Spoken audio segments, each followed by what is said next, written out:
And this is the sixth principle, I am sorry. Those are such important words when there is conflict resolution. James 5:16 states, therefore confess your sins to each other and pray for each other so that you may be healed. The prayer of a righteous person is powerful and effective. How about this? Even to say the words, I'm sorry, and to be in a position, in a place of prayer is absolutely important. And why are apologies important? Apologizing can make clear that you are concerned about your mate's welfare. Apologies can help de-escalate conflict. Examples of a mediocre apology, though, and this is not as helpful in conflict resolution. How about the hand in the cookie jar? Getting caught and facing the consequences or of what might have happened, not for what actually did happen. That is very mediocre. How about the perfunctory sorry? I am sorry because I am supposed to be. It actually gives a rationalization and doesn't come across as being truly sorry. The blame shifting sorry. I am sorry, but then immediately blame the other person. That will take away from the apology the minute that the blame sets in, which is very difficult for conflict resolution. The beyond my control sorry. I'm sorry I did not come home in time for our dinner date, but you forgot to remind me. This is almost a cousin to blaming. It is shifting it and putting some responsibility on the other person when actually to know to come home on time would have been the person's responsibility. How about the end justifies the means sorry? I'm sorry I spent the rest of this week's budget, but I had to buy this food that needs to be in the cupboard. That justifies and is not an authentic apology. And then the minimizing apology, well, maybe I did that, but. If ever there ends up being a but, that definitely falls into the realm of mediocre apology. How about genuine apology guidelines? To apologize as soon as you realize there has been offense felt by your spouse is genuine. The longer the wait before apology, the longer the conflict is prolonged. Don't say sorry if you don't mean it, as apologies have to be real. In fact, I would rather have someone who is in conflict, and I'm going to say a husband or wife, to come back later if they know the apology can be real. If they're not in a position at the time of the conflict to say the apology, and so they would say something that was mediocre or maybe no apology at all, I would rather have them give some time to contemplate, to pray, and then come back with the sincere or genuine apology. Show genuine interest in why your partner is hurt. Try asking questions about how they feel and what would make them feel better. That's very important.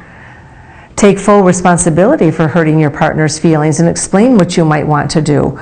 Oh, one thing before with that previous slide is that make sure in this genuine interest, this is something similar to what I talked about before. If you start to ask too many questions and you can tell that they're getting upset, use the statement, tell me more. Tell me more, especially if you're wanting to know why they're hurt, because sometimes the questions can stop them from expressing their hurt, but a tell me more statement will help them speak further about their hurt. Now, in taking more responsibility, let's look at some things that would be important. Sentence examples are as follows. I really blew that one. Let me try again. Tell me what you hear me saying. How can I make things better? Let me start again in a softer way. And I can see my part in all of this. All of those are ownership questions. Notice how many I statements were in these statements, and that's huge as well in the conflict resolution, so very, very strong. This is a link I'd like to provide for you. It comes from a book about the languages of apology. It's a link referencing Apology Issues by Gary Chapman and Jennifer Thomas. I strongly urge all of you to take the apology profile that is on this website, and it will gain more insight into the way that you receive and understand apology. Now, I've actually brought some awareness now to the rest of this class about the 5 languages that they have identified in this profile. The first one is expressing regret. This is one of the less demanding apology languages. The apologizer simply has to express that they are sorry for what they have done and imply that they feel guilty or shameful for their actions. This is all centered on feeling empathy for others. This style can be too forgiving to a fault because it does not ensure that they won't continue to hurt again. It is basically as simple as to say, I'm sorry, or to say, I'm sorry that you were hurt, and then moving on. But truly, it is still part of apology. There are some folks that struggle with empathy that can't even do the first part of the 5 languages of apology, and that is expressing regret. How about the second one, genuinely repenting? This language centers on attempting to modify the behavior that caused the pain. If this is your apology language, then you hope the person who hurt you will make an honest attempt at changing their behavior. In fact, you probably are looking for that. You are watching for that, and that means that you need something beyond just an I'm sorry or I hurt you. You're wanting to see that the person will change something about whatever it was that hurt you. Number 3, accepting responsibility, and that's a huge one too. And this affirmation of the offender's actions that hurt the other person's feelings, for those who have this love language as their priority, they want to hear the person say, I am wrong. This goes beyond just saying I'm sorry or even that I hurt you. Rather, it is an I'm sorry, I know I was wrong for doing. This shows that the person is fully aware of their wrongdoing and is able to specifically identify the problem which caused the pain.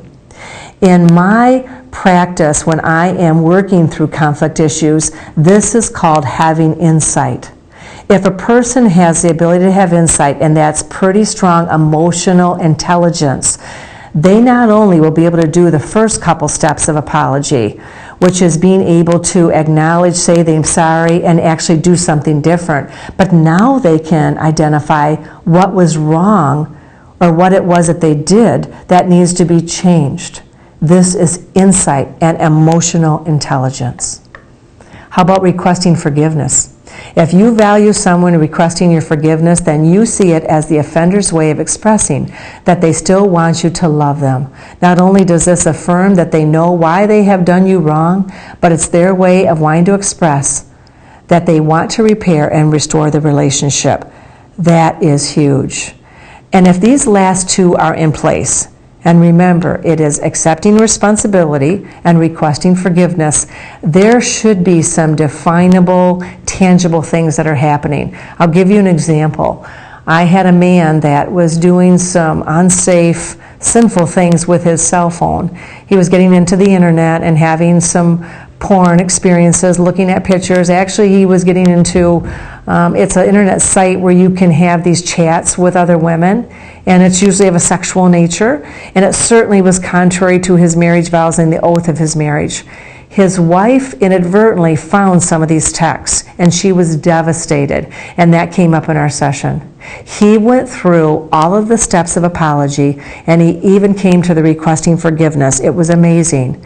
And in requesting forgiveness, he wanted to make restitution, and that is, making restitution requires that you do extra things for the person to make them feel safe and loved.